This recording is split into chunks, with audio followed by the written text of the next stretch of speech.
এবার ছাগল চাষ করে তাক লাগিয়ে দিল দক্ষিণ ২৪ পরগনা জেলার পাথর প্রতিমা ব্লকের গোপালনগর এলাকার দম্পতি। কয়েক মাসের মধ্যেই উত্থান, যেন লটারি জেতার গল্পকেও হার মানায় সুন্দরবনের এলাকা পাথর প্রতিমা। ওই ব্লকের গোপালনগর গ্রাম পঞ্চায়েতে দুস্থ দরিদ্র অসহায় মানুষ হিসেবে এক ডাকে যাদের নাম মনে পড়ে দেবল মাইতি এবং স্ত্রী মিতা মাইতি। বর্তমানে প্রায় শতাধিক ছাগলের মালিক তারা। আজ থেকে মাত্র ১ বছর আগের কথা, মাইতি দম্পতি ৫টি ছাগল নিয়ে পথ চলা শুরু করে। তবে বর্তমানে তারা শতাধিক ছাগলের মালিক। ছোটোখাটো ছাগল চাষ ছিল, ছাগল সম্বন্ধে অতটা আইডিয়াও ছিল না।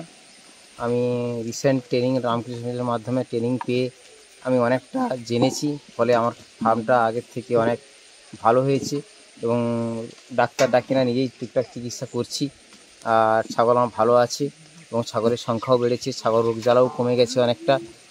আর আমি আগামী দিনে বড় প্রজেক্ট করবো ইচ্ছা করেছি, মিনিমাম 200 পিস ছাগলের একটা ফার্ম করতে চাই।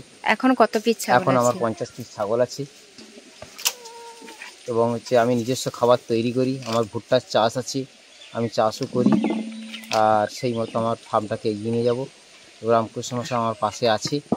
ট্রেনিংটা পাওয়ার ফলে কতটা উপকার হয়েছে? ট্রেনিংটা পাওয়ার ফলে আমার চিন্তাভাবনাটা অনেকটা পরিবর্তন হয়েছে, আমার ছাগলের স্বাস্থ্যেরও উন্নতি হয়েছে। আমি আগামী দিনে বড় প্রজেক্ট করতে পারবো বলে আশা করছি এবং ভরসাও জন্ম হয়েছে।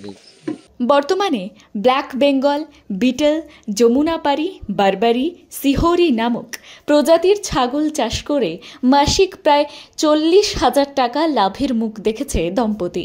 নরেন্দ্রপুর রামকৃষ্ণ মিশন থেকে প্রশিক্ষণ নেওয়ার পর এই দম্পতি এখন নিজেরাই ছাগলের ভ্যাকসিন দেওয়া, রোগ বিবেচনা করে ওষুধ খাওয়ানো, এমনকি পরিচর্যা করে আসছে। ছাগল খাওয়ানোর জন্য পড়ে থাকা জায়গাতেই ডিপিএম জাতীয় ঘাস চাষ করা পর্যন্ত হয়েছে। উন্নত প্রযুক্তিতে ছাগল চাষের জন্য প্রায় 5 ফুট উচ্চতায় মাচান তৈরি করে খড়ের ছাউনি ঘর তৈরি করে চলছে ছাগল চাষ। আগামী দিনে প্রায় 1000-এর বেশি ছাগল চাষ করার চিন্তা ভাবনা নিয়ে এগিয়ে চলেছে এই মাইতি দম্পতি। দক্ষিণ 24 পরগনা থেকে জে হাসানের রিপোর্ট, টাইমলেস ডেপিকশন নিউজ।